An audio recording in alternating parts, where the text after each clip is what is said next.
This is an interesting job for a number of reasons. For one, we started digging and we found very sandy soil. That's good for water infiltration. However, the reason why we're here is the customer's experiencing a lot of surface runoff and pooling around the house. That's been a big problem for them. The backyard is completely wet, and so we are correcting that. The other thing that makes this job interesting is normally you see us putting stormwater systems in. We're using infiltrators, we're sending the water underground to chambers. We're not doing that here.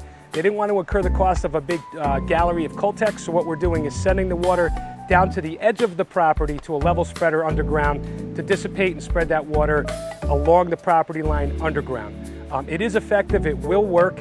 It's not as effective as an infiltrator, but it's an effective solution. So what we're doing is picking up all the drains from the back of the house, sending around to the front. We have natural grade in our favor, that's helpful. The yard pitches down to the front corner. That's where our level spreader is going to be. And the complicated part of this project, everything else has been relatively smooth other than some irrigation lines, but the complication here on this job is that rear patio. And we're picking up a sump pump discharge and 2 downspouts behind the patio.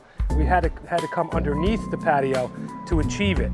And the good news is, and we ferreted this out during the inspection process and quotation process, is that the stones were not set and on mortar and the joints weren't pointed. That being said, we were able to lift the stones up relatively easy. They were just laying stone dust, but then we had to dig. You can see our pipe carrying under the patio. We're obviously gonna have to reset all those stones when we're done. We're taking a 4-inch pipe and then expanding up to a 6-inch pipe, and then we're taking our 6-inch pipe down and around. This is gonna be a very effective system. Should be done tomorrow. We have the machine in the front yard, we're hand digging in the backyard, and everything will come together as all the pipe gets glued and set in place.